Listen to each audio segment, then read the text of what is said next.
We got the Palm Desert here.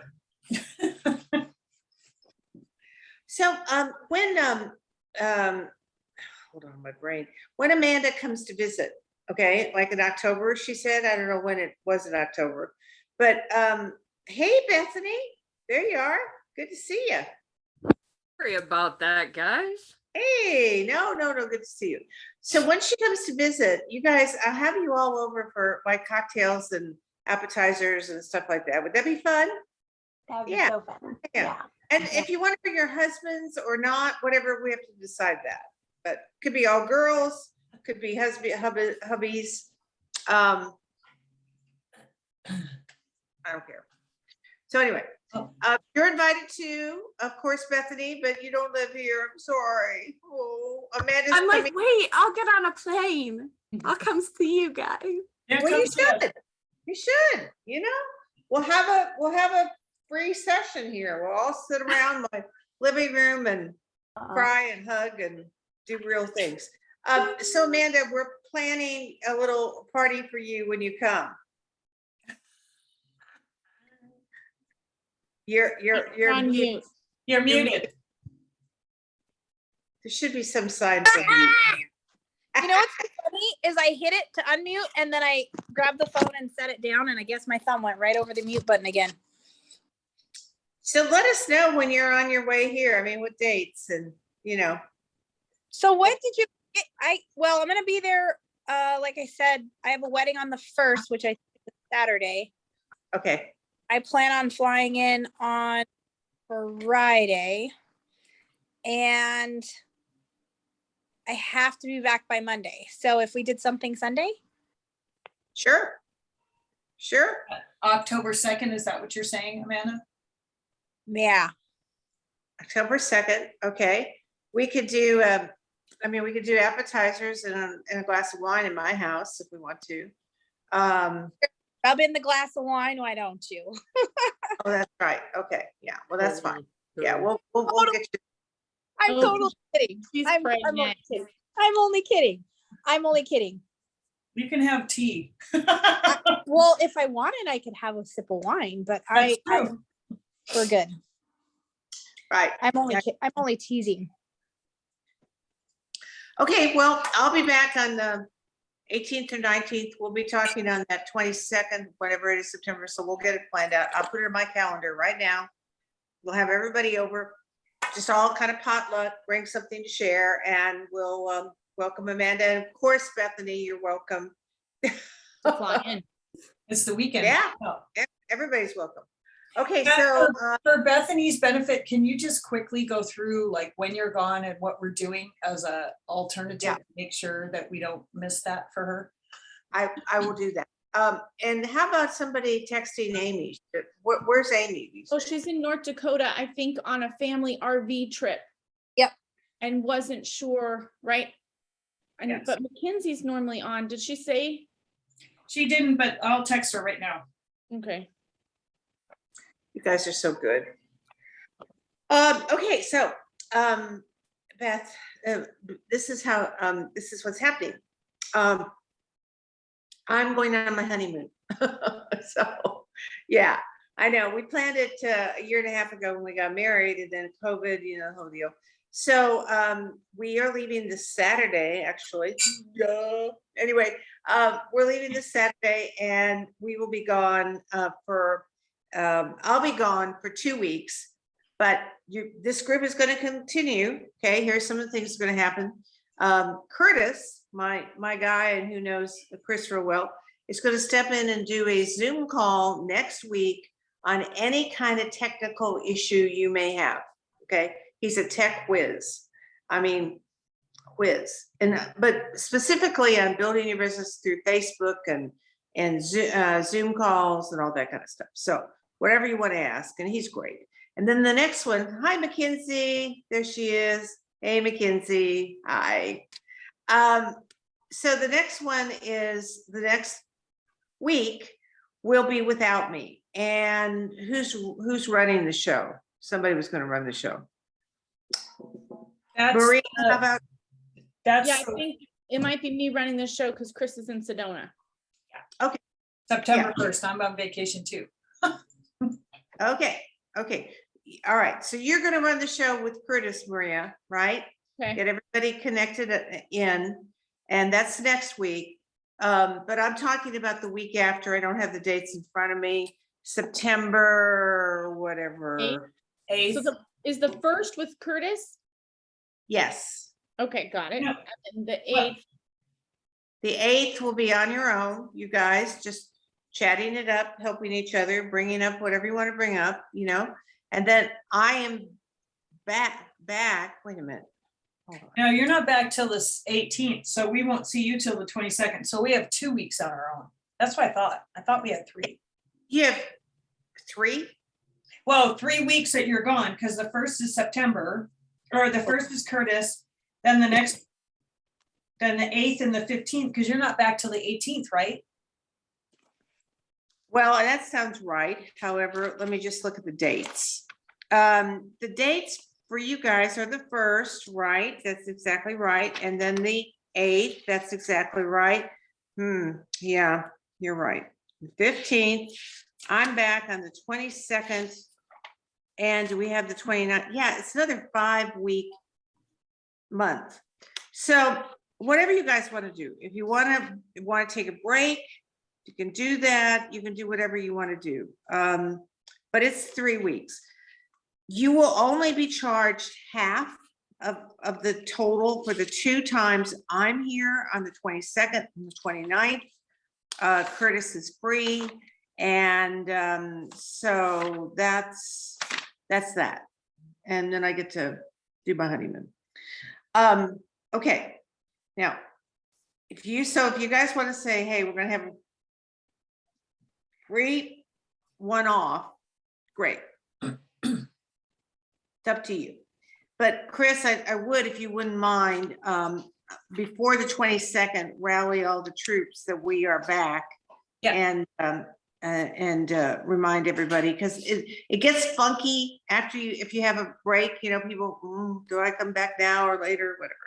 Okay, we all good I with have a this? feeling we're not gonna break. Okay, well, We good. like each other too much, and we look forward to this too much, that it's probably we're just gonna, yeah, I have a sense, but you know, I could be wrong, but I love watching Joy put on makeup. This is a class for me. I love So it. sorry, but have you ever like double booked yourself for something fun and then something fun? And so I had an art lesson for the last hour, and now this, yay! And then so I vote for us to keep meeting together, and then I have a girls' day out. I'm going to a pool party, and then we're having lunch at the river, and then we're seeing a movie. It's like Today. Girls' Day, yeah. Are you seeing Elvis today? I've seen it actually. I It's loved good. it. so good. It was really good, but no, I don't know what I'm seeing. It's like a birthday getaway with some friends. So not for me, but you know, another person's birthday. So anyway, Gotcha. so I'm like double book myself for fun. And so I apologize for putting my makeup on, but I got to do it sometime. There you go. I love having fun. That's great. Okay, well, we know what Joy's up to. Okay, let's hear from everyone. Bethany, we missed you. I missed you guys. Ah. Holy cow. I was in the middle of Washington State in the Alpine Lakes Wilderness area where I hiked and backpacked across the wilderness area for 12 days. And I'll tell you what. And you made it. No bears, no snakes. Well, I did see a bear, but thankfully it was its butt as it was running away from me. Okay, all right. And my dog, by the way. We also brought my dog, Jake. He's precious. He loves to hike. And I'm like, dude, leave it.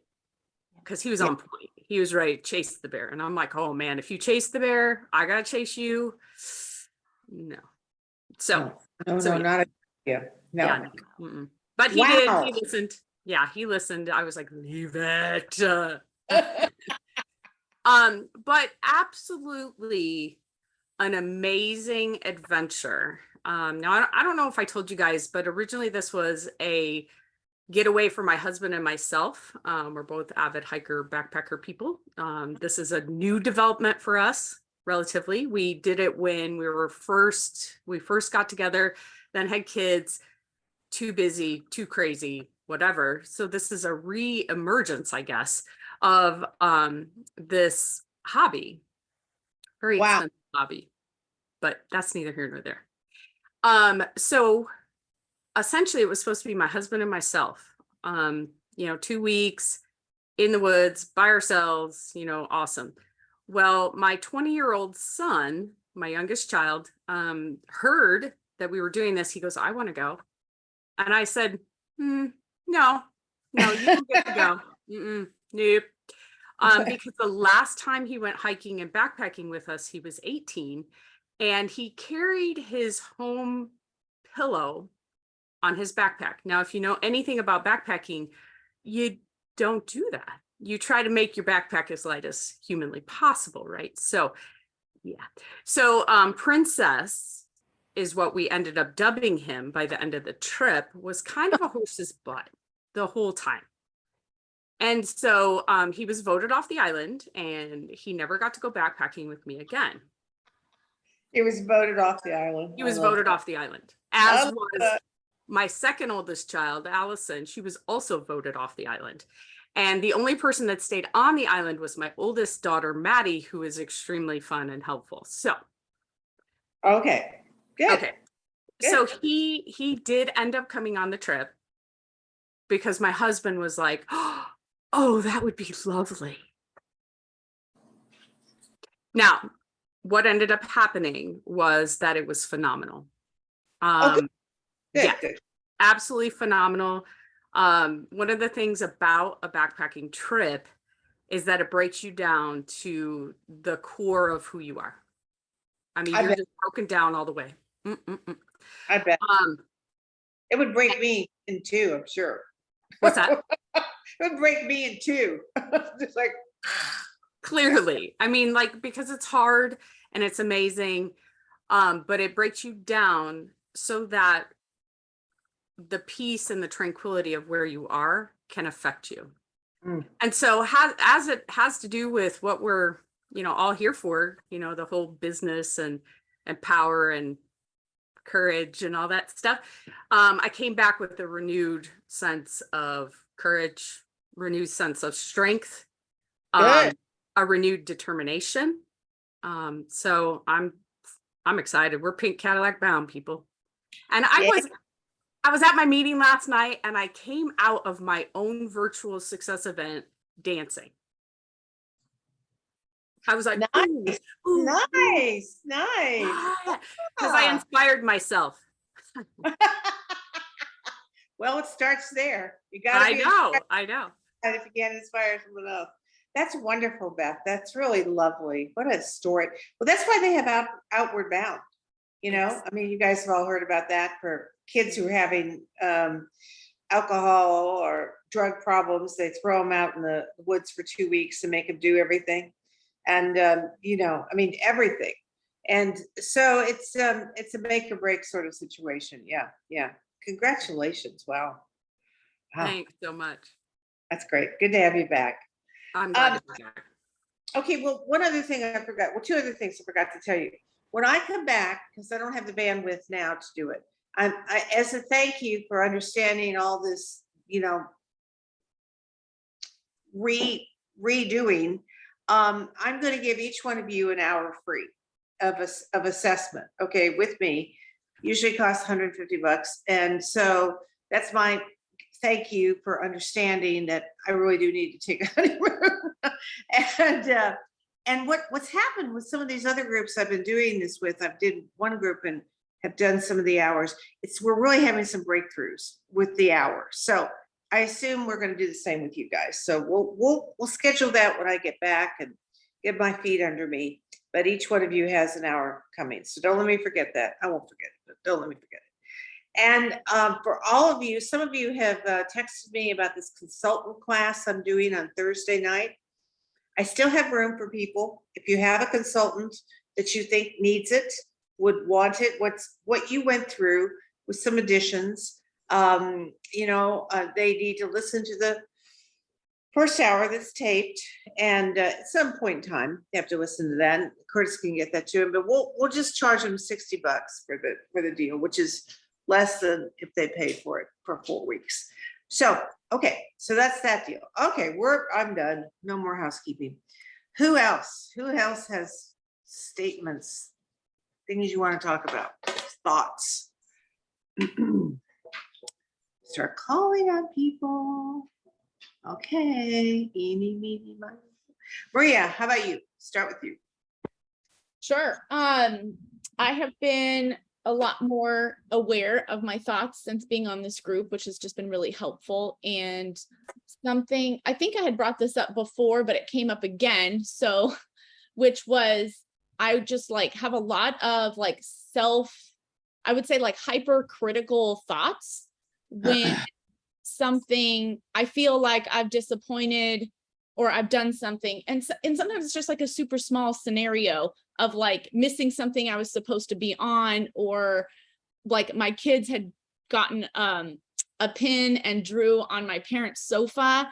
And so what was really interesting was like my reaction, I felt like, because I've been so much more aware, was like really like maybe I'm like addicted to like punishing myself, because I thought, why would I be thinking about this for like 2 days about just, oh, how could I have let my kids do that? I mean, they're just little kids. And so that's kind of where I just was being aware that, hey, I'm like really beating myself up and this is not healthy. I need to change that dialogue or address it to resolve it.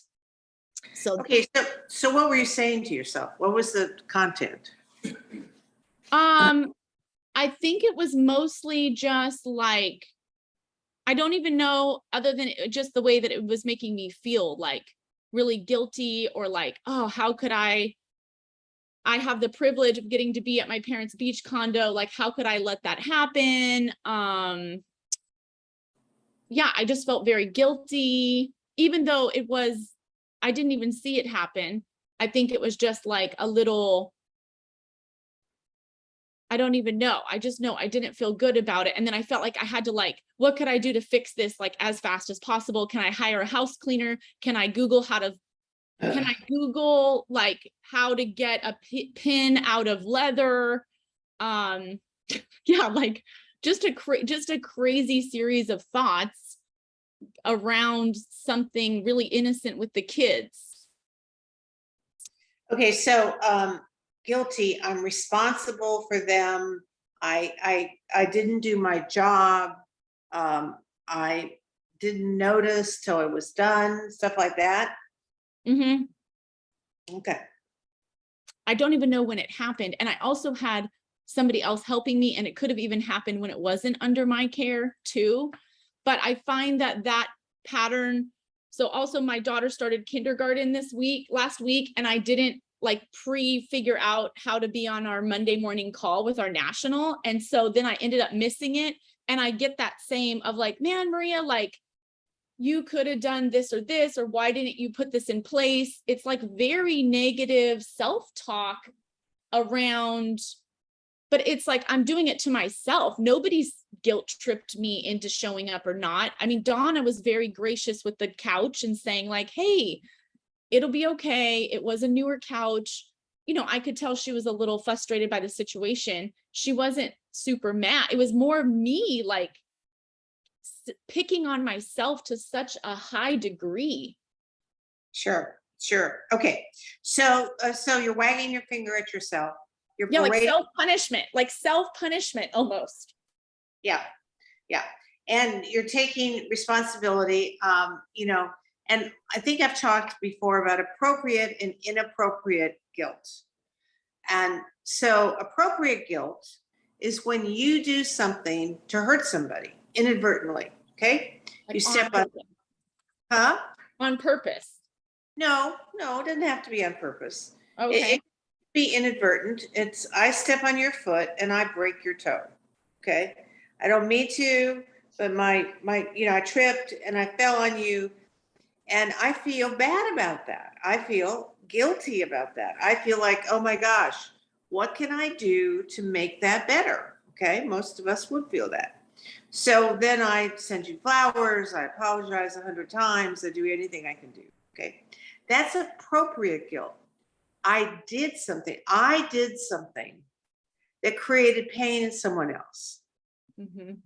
Inappropriate guilt is taking responsibility for things that maybe you didn't do or somebody else did, and beating yourself up about that. Mhm.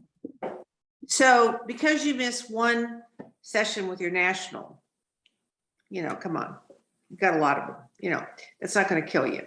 Right. Because your babies are being babies, that's what happens.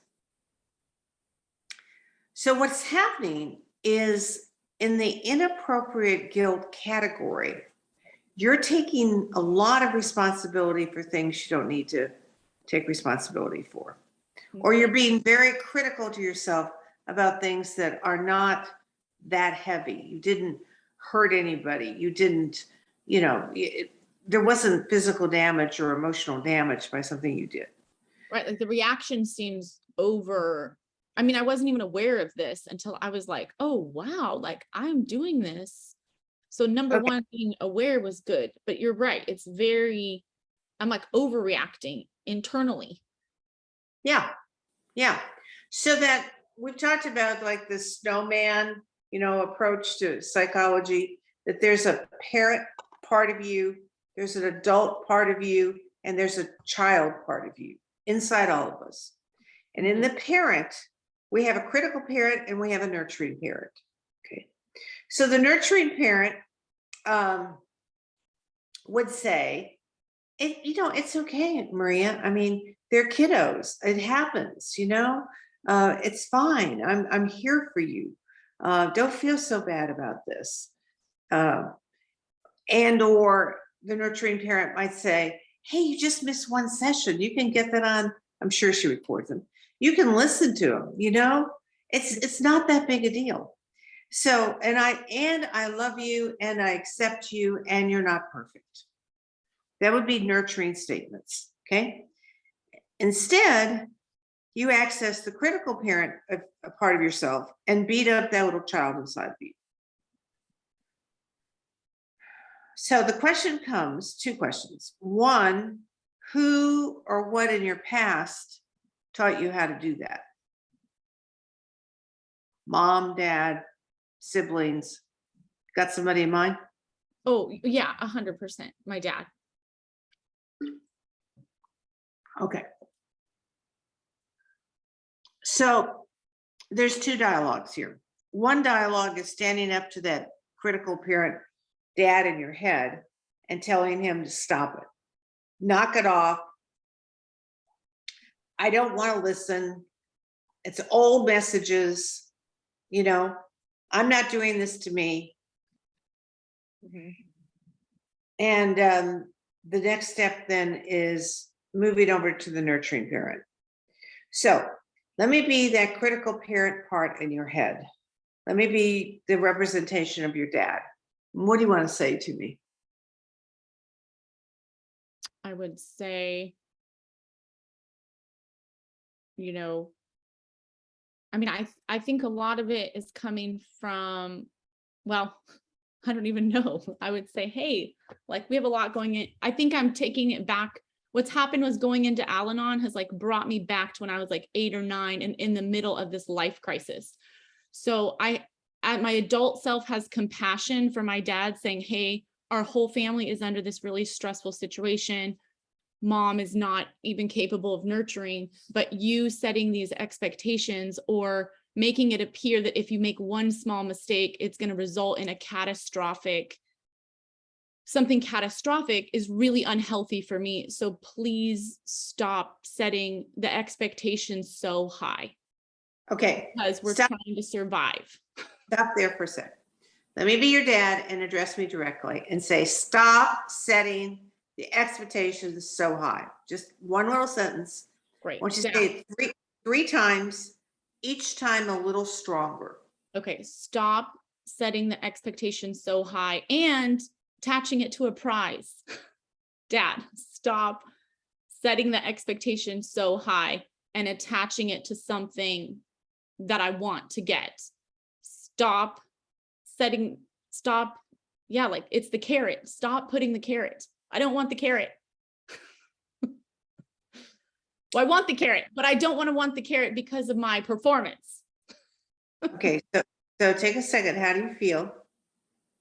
I feel like anxiety, like shaking. Yeah. Okay, let's switch for a second. I'm gonna be you. You be your dad.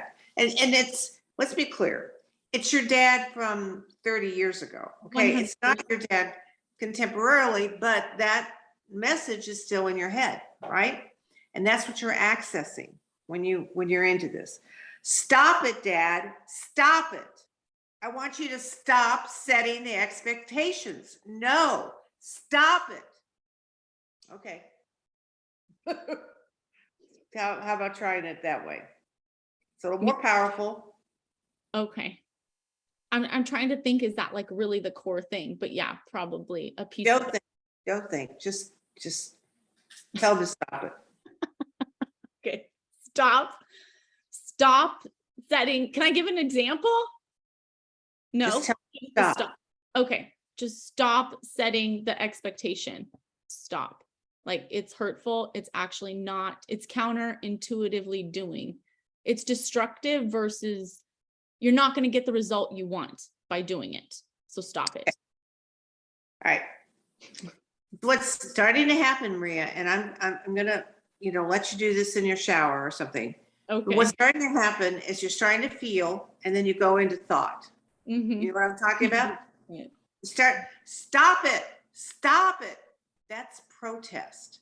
And then that's a little bit scary. So then you go into, thinking about it and saying it's counterintuitive, which kind of calms down the feeling. You with me? I go to logic, yes, versus feeling. Okay. All right. So here's your assignment. You don't have to have us around. In your shower, I want you to stomp around for the next week and keep saying stop it, and picture that father part of you that you internalize, not him even. It's you doing it to you now. You don't need him around. Right? He's not saying it to you. You're saying it to you. Mm-hmm. So you're fighting somebody that you can fight, and that's yourself. Stop it. Knock it off. No. Short, powerful sentences. Okay. And if you catch yourself going into thought, stop it. Yeah, I try to justify it like through thought. I do justify it through thought versus just the emotion because I'm angry and annoyed that this is still an issue. Yeah. And that's exactly it. If you scratch guilt very much, you're going to find anger. Well, I looked up annoying actually means anger, and I was like, that's a breakthrough. Because I'll use, I'm annoyed by this, and I'm like, oh, actually, I'm angry. Actually, I'm pissed off. Yeah. So yeah, we have a lot of softening words for anger. I'm annoyed. I'm minimally frustrated. It's a little bit upsetting. Where the truth is, I'm just mad.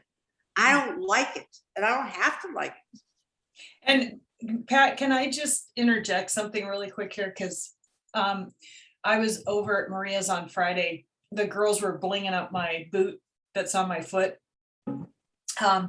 And I was so impressed with her as a mom because her little one, Michaela, oh my gosh, I love both of her girls, but Michaela is just like, this is me, this is who I am, like boom, like it's just out there.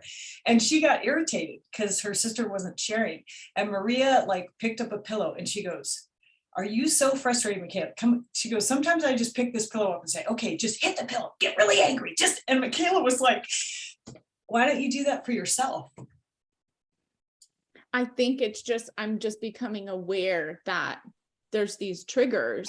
Yeah. Like I've had a conversation come up with a consultant and it was like a trigger, or Donna calling me about the sofa, where before I just wasn't even aware that I would like marinate on these things. And so, yeah, taking the time to do it for myself and get the addressing that, the anger for sure. Yeah, because And I it's think- so can I say healthy that something? she does that for the girls. I mean, like Michaela was just, she went for like 2 or 3 minutes and then she just kind of looked at Maria and she's like, okay, I'm done. And she went off. But she naturally shows her emotion through physically, like, so she'll physically throw something, that's her MO. So I just basically am channeling it into a pillow. But Bella doesn't show her emotion physical. She'll go sulk or internalize. But Michaela, I'm just taking advantage of it because she's already ready to throw something. So I'm Perfect. like, great. Pat would Maria, say, can I throw. encourage you? We went to someone's house when Lauren and Bethany and Christian were little, and I think Bethany was she was under 2, and she was standing there sucking her thumb, and it was a brand new house and brand new artwork from this lady, very well-known person in El Centro, and she had done this giant, like really giant macrame. You can see where this is going. Bethany gets a hold of it, sucking her thumb, and walks through the house with the macrame and unravels quite a bit of it. So yeah, it was like her prized possession, blah blah blah. It was quite extravagant too. And Oh my gosh. I don't remember much about the rest of the day because I think, yeah, Jim ushered us all out quickly into the car and we drove home as fast as we could. And I remember that, and I didn't grow up with an overly, a dad like that. My dad was very different, but I remember that turmoil in me. It was just a baby doing it. Where was I? What was I doing? Why wasn't I aware? How can I be aware of everything my kids are? I mean, that inner turmoil in me, that what did you say? The critical parent and the nurturing parent, back and forth, back and forth, back and forth. Yeah. So I ended with the nurturing parent, but it was a choice I had to make. That because I was like, what are people going to think? And so I remember that inner struggle with that. And we really didn't ever talk about it after that because she was just a baby. But all I could think of was like, what if my husband had said, like, oh my gosh, where were you as a parent? Why weren't you watching the baby? Nothing like that happened. But in my head, I was going back and forth. So I think as moms, we can do that to ourselves and as women all the time. Yeah. That inner critical parent and nurturing parent is in there with us all the time. If you grew up with someone who is, expected, way up here, I can just imagine that inner turmoil in your own heart. The second thing is somebody, I think it was one of my grandsons wrote on Lauren's leather couch, and she got it out. It's a mustard colored couch, whatever that color is called. So it's lighter. She got it out. So you might want to call Lauren. Okay, I'll see. I'll ask Lauren. It's probably eye makeup remover. It works on everything. We should just I wondered. Probably eye makeup remover. I love it. Yeah, there you go. Makeup remover. But yeah, the point is that, we don't need it. We don't need that kind of negative, critical, scolding, stuff in our heads. And it takes up our bandwidth. It takes up, our energy. So to get it out as quickly as possible is the goal. And what you're doing with your kiddo, Maria, is brilliant. Okay. Let her express it because she has to, and it's healthy to express it, but in a safe way that doesn't hurt her or anyone else, which is a pillow, something. Yeah. So that just saved you, a couple $100,000 of therapy right there. Teach them when they're young, get them when they're malleable. Teach them, number one, emotions are okay. Number two, what you feel is fine. You got to feel it, you got to express it, and you got to release it. Feel, deal, heal. That's it. Easily said, harder to do. Okay. But first of all, you have to feel it. And then you express it. That is a system. Okay. Then you express it with you shake your fist. And the older you get, the harder it is to express it. Why? Because we've had years and years of training to repress it, Right. to to not- cover it up. Whoops. And so when you're dealing with it and expressing it, you enjoy that process of shaking your fist, getting it out, saying whatever you want to say, short sentences. And then the healing part is coming back with I choose to feel good about myself. I choose to feel like I'm doing, most everything right. I mean, I'm not perfect, but I choose to feel good about who I am. Period. End of story. For this round. And they're rounds, everybody gets them. Everybody.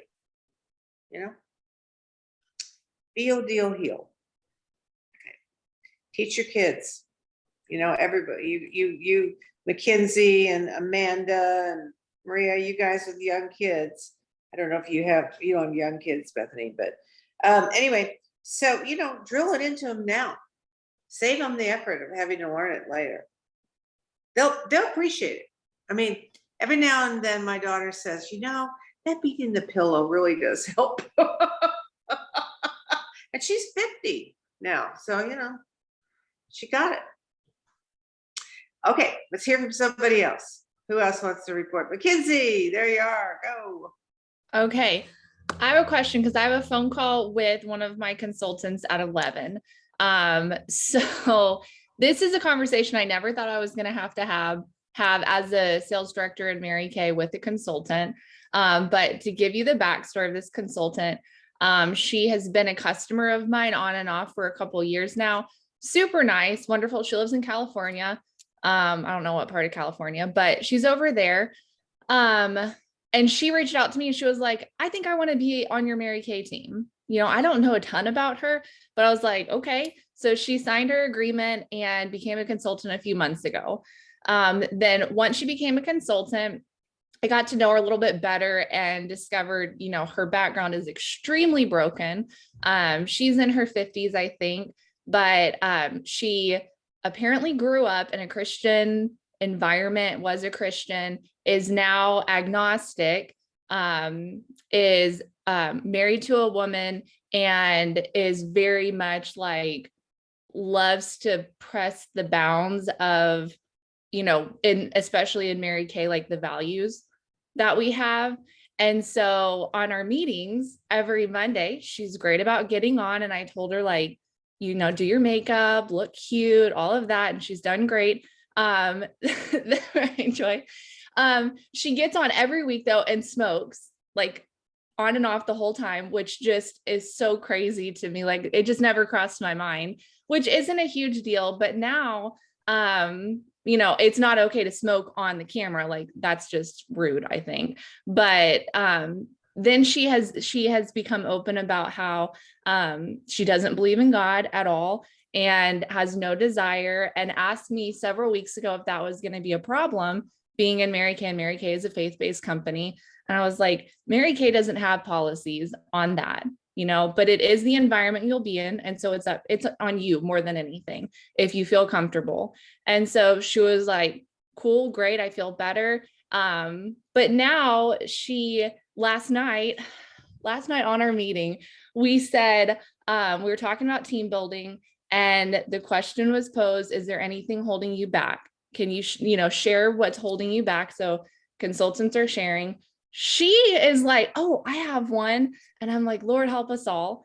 And she unmutes herself and says, so my issue is that I don't believe in God, and I feel like Mary Kay really pushes Christianity on people, and I would never want to recruit somebody and have them feel that way. And we're like, is there anything in particular that is causing you to feel that way? Because our group is like just the most loving and accepting group. And she was like, well, I mean, I've even seen stuff like, you know, if you're not meeting your goals, it's probably because you're not right with God, which I know she has never seen from any of us. I know that for sure. And so, you know, my friend who was leading it, she was like, well, that is a super awesome conversation that you can have with Mackenzie. And we moved on. And it was, I mean, because we had to, there was no addressing that, it wasn't appropriate. So inappropriate. Right. And Right. so moved on, and I have a conversation with her today. And it's interesting to me because I asked her last night after meeting, I was like, is there anyone in particular that is causing you to feel unaccepted now that you're open about not believing in God? And she was like, oh no, it's just as a whole. And so I have a feeling it's all based out of insecurities. And, you know, she's putting that on herself. It's not coming from us. So I'm not sure how to have this conversation. Okay, what do you guys think? Help Mackenzie out here. I'll chime in too. Help her out. I'm gonna be praying for you. Thanks. I mean, Yeah. thankfully, Maybe just let her talk. Maybe Yeah. she just really wants to be heard. And when she got it out of her system, even if you had no comment, you know, just maybe she just needs, you know, she's got some inner conflict herself, right? there's a lot. My heart goes out to her because I know how broken Yeah. her background is. But Maybe give her Pat's number. Give her who? your number, Pat, She's joking. call my friend Pat. Pat's like, Chris, you have something to say, go ahead. Well, first of all, this is a belief that I have. You guys might not agree with it, but when somebody is highly convicted, then they usually pick apart the process because they're being highly convicted in some way, shape, or form internally themselves. It's just kind of like the woman with the spinach and Pat's teeth, right? Like, who gets offended by that, right? I mean, it's just something that happens. I mean, you don't personally do it to the person, right? So I think not owning her, she has to come in contact with what it is that's really causing her the issue. Mm-hmm. And, you know, maybe just asking her questions of, okay, well, I heard you say that there isn't anybody particular that's making you feel that way. So why do you think you feel that way? Is it really the people? You know, or could it be something else?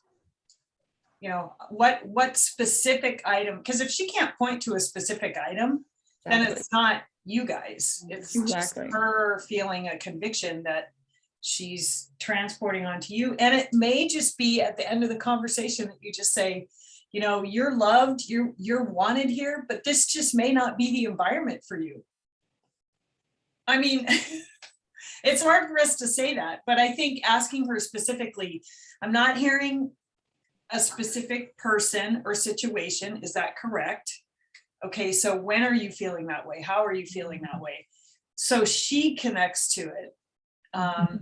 Because she's obviously blaming because she's not wanting to really grasp what it is that it's her, that there's something in her that's uneasy. Right. You know, we usually blame a situation when we don't want to take ownership for what we're feeling. Or I agree. I mean, I agree completely. And that was my train of thought too. What do you have, Maria? Yeah. Well, I can say that my senior, I was agnostic when I came into Mary Kay, and she taught Al-Anon, and one of the sayings was take what you like and leave the rest. But she said that to me when I said, hey, what is the deal? Like, Margie was on a call and she took out a Bible with some scripture. I was like, what am I enrolled in? And Maria just simply said to me, take what you like and leave the rest. And it was very powerful because I was an unbeliever at the time. And there was obviously pieces of Mary Kay that I loved and I was drawn to, the positivity and the acceptance. 3 years later, I became a believer again. So my only piece is, you know, maybe you do have to hold people with an open hand And I always believe in affirming the qualities you love and you see in her, and being in the James area, I know you'll do that. Yeah. And also just, Mackenzie, you're brilliant and smart, and you're going to know the right thing to say. She obviously initiated being a part of this. And I know, that was the crazy part. And it was Alicia Hinson that was leading our meeting last night. And she was like, well, Kai, why did you join Mary Kay? You know, because if you're afraid to recruit people like yourself, why would you say yes? And her response to that was that she loves the product, that she never felt like I pushed any of my beliefs upon her, which is true. I'm never quiet about my faith, though. I just don't push it on people. And she was like, and I loved what I saw, so I thought I would give it a shot. And so I think it was the fact that she made the choice to be verbal about, I'm not like you all, and she isolated herself right then, no matter what because we've treated her the same way every time, you know, complimenting her every time she comes on, even though it's a hot mess. yeah, the smoking thing, I definitely would address head on. I did address that last night, which was hysterical. It probably wasn't hysterical. It was to me. I addressed it and I said, I would have this conversation with you if you were eating, or if you had kids running all over the place, or if you had a fan on in the background, like another consultant that I'm about to address. Like, just be respectful of who's speaking. And she's like, I just don't understand. It feels so fake when I can't do what makes me feel comfortable. I was like, well, I'm sorry you feel that way, but if you were naked or roasting a marshmallow because it made you feel comfortable, I'd say the same thing. Yeah, and there's a little camera off button. If you want to That's smoke, what I told her. camera off. Go camera off if you want to smoke. I'm good. Smoke away. Just turn your camera off. Oh my gosh, I can't wait to hear Fair enough. You know, everybody has said what I would say to you, Mackenzie, and that is, first of all, you got to listen. Tell me why you've been frustrated. Okay. So let her talk first. Okay. Then and then remind her that she knew when she signed up that this is faith-based. Mhm. And I love what Maria said, or Chris said, take what you want and leave what you don't want. Mhm. That is your ability to do for all of us, you know. Yeah. And you know, you're part of the team. We accept you, we love you, we want you there. Now, if you don't feel that, just call her Susie. Susie, if you don't feel that, then hold on, let me work on this one for a minute. Let me know if there's a specific way that I can communicate with you to help you feel that from me. Because I accept you.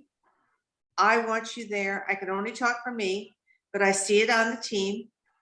They want you there. They accept you. So if you're not feeling comfortable, let me know what I can do. And if I can do it, I will. And if you're still not feeling comfortable, maybe we need to hold up the mirror a little bit and say, what's going on with you? Yeah. And you know, I'd be transparent with her. I'm working on myself in a personal development group. Maybe that's something you might want to think about or do something about. I don't know, but all I know is that Mary Kay hasn't changed. We haven't changed in our opinion of you. Something in you has shifted. Yeah. And I'd like to, you know, help you heal that. You know, you can think and believe anything you want. That's what America is. Mm-hmm. Yeah, absolutely. Okay. That should be a fun conversation. I remember when I was doing workshops with Mary Kay, and this is, oh gosh, how many years? 30 years ago or something like that. And somebody said to me, well, you're just new age. And I said, you know, I'm getting to be older age by every minute. So these ideas have been around for hundreds of years. It's not like I'm creating them. I'm just sharing some ways to implement them. And I said, and Mary Kay had them. I mean, she was the most positive person on the planet. She believed in everybody. It's true. So, and she accepted everybody. And I've heard the same thing, Mackenzie, in a different way from women who are Jewish or Buddhist about Mary Kay. And, you know, the answer is you're accepted. We love you and you're accepted. You don't have to be Christian. You don't have to follow a certain religion. If you don't like what people say, just don't let it go. Don't attach to it. Yeah. Yeah. So- Because I don't want to feel the need to alter how we conduct anything or feel uncomfortable if, you know, because God has spoken of so much in our company, especially in the James area. And so I don't want to feel like I'm having to walk on eggshells because of her, because she doesn't have that authority. I got you. Well, don't. That's sacrificing the many for the few. Right. Exactly. I want to touch base. Okay, we'll see you, Joy. We understand you have to go. Double fun. I'll see you in a couple weeks. Thanks for being here. Oh, no, I'll see you on Friday. Thursday. Yeah. This is a makeup session. Thursday. Okay. We still have one session before Pat leaves on Thursday at 10. Yeah. Pat actually knows that. So She does. Right. I do know that. So I just want to check in with Amanda. I haven't heard from Amanda in a little while, and just how are you doing? How's the baby? How's everything? Good. Very Simple. good. To the point. Yeah. Simple and sweet. So, I mean, I feel like like I said, I feel like I had a lot of breakthrough. I know there's still probably things that you and I will uncover in our one-on-one on like what's putting me in this. The thing I'm still struggling with, or not, I don't want to even call it a struggle, but the thing that I'm learning, I think that has been a learning process for me. If I look back at who I was before Mary Kay, and I look at who I am now, and Joy, though she just jumped off, could attest to this. I was so rigid in or. I mean, not either or. I was so rigid in either or, because when she proposed, I joined Mary Kay, it was like, but I can't do that, which I can see me falling in love with and putting my whole heart into, and what I'm doing now, which I'm in love with and I'm putting my whole heart into. That was my objection. It was, I couldn't be a mom and be a career woman. I couldn't be a wife and be a career woman. I couldn't, like, these are the things, even growing up my whole life, it's always been, which I don't know where that comes from, because if I'm being very honest, my dad never set boundaries. That's part of the issues. And when I say never set boundaries, is my dad is an entrepreneur minded person. And my dad there was never a no. Like if he wanted something, he figured out a way to get it. There was never any restraint. There still isn't. And so maybe that's where it comes from. Maybe I feel I had to be the opposite, because I watched how that turned our lives right side upside down and all the things. But I feel like so much of that has changed in me from when God entered my heart. When I started Mary Kay, I was very guarded. I was very guarded in faith, because I felt like God had already hurt me a few times. And then I came into Mary Kay, and women of faith introduced me to believing for things that the normal world says are impossible. A child. I had my daughter. She's a gift that we should have never had. But the minute I was given this gift, I saw, both and. I saw you can be a mom and be an example to women. You can still work. And that's what Mary Kay has taught me. I still struggle. So one of the things we talked about in our unit meeting last night was recruiting and selling. Because last month we recruited nobody, and most people don't have a 10,000 plus July when they're have a unit of 50 some. It's not a normal, and I'm not bragging, I'm just saying, I went to seminar and I was like, I'm gonna have a great month. And nothing happened because my people were selling because we'd already put this selling into motion. Then I got back from seminar and it was like unit size, unit size, unit size. And I pulled the brake and it was like, we need to recruit. So we're recruiting like crazy this month and barely hitting production. So it's like, so I had to have this moment with my unit last night and saying, look, guys, we can have both. We don't have to do one or the other. In fact, if you're doing it right, it should be both. And I have to tell you, I'm not preaching that to you. I'm telling you that because I'm reminding myself it's something I tend to do. I tend to go full on recruiting and do not sell. And so it's that whole thing in my business that I struggle with. I still am struggling in my head with, like, I'm legitimately, this is going to probably sound really crazy, but if I died tomorrow, I'd probably die the happiest woman on earth. And I say that because I look at my life every day. I have my miracle baby number 1, my miracle soon to be baby boy that we, are in the process of adopting. And I still look at him and wonder how any woman could ever give him up. He's just, I'm hoping I get to bring him out there and you guys can meet him. He is just a gift. Even my daughter said today, we were coming back from school shopping. He says, thank you for everything. He is gratitude.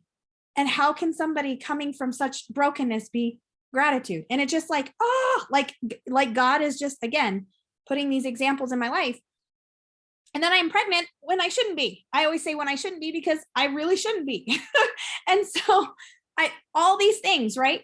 And yet I want more. I want the Cadillac and I want national, but so I have this weird thing in me that's like almost feeling guilt for wanting to build more when I feel like I have it all. Okay, that's the kernel we need to take on. That belief. And Chris, we need to take on, being seen and not heard. Okay, so on Thursday, we have 2 contenders here that are going to talk, right? Chris and Amanda, all right? And that's the kernel. Yeah, 2 people. That's the kernel of belief, Amanda, that could be stopping you or limiting belief. And everybody has it. If you scale up with people, do you believe you can make 30,000 this year? Yes. Do you believe you can make 50,000? Yes. Do you believe 75? Yes. 100? Nah. So we all have these limits inside of us that we don't think we can create. And so it's a limiting belief. Well, and I have to say, I know we're over on time, but I have to say though, this is where I'm feeling my shift already, that I know where it's so weird, not to say that it's not an important thing to go into our minds and to do this, but when I get really anxious about it, I go back to scripture and I go back to faith.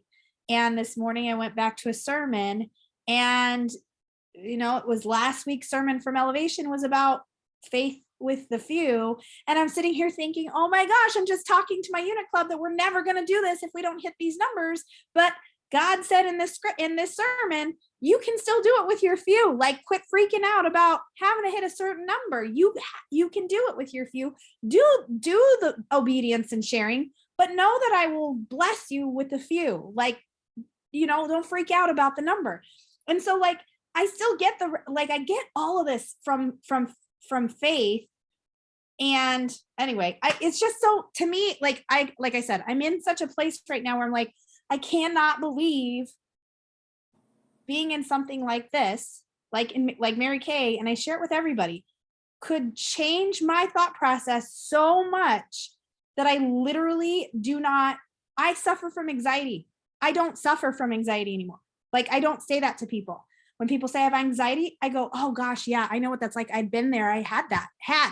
I never say it's something I have, because I don't have it anymore. I've figured out how to get through it. And I never thought that was possible. I love that. Congratulations. Really, congratulations. Yeah, yay. There's more, right? There's still more to do. Yeah. So you have the external support in the scriptures and your faith. That's wonderful. And I want to marry that with the internal cohesiveness. Okay. Then you're limitless, you know. Okay. See you guys on Thursday. All right.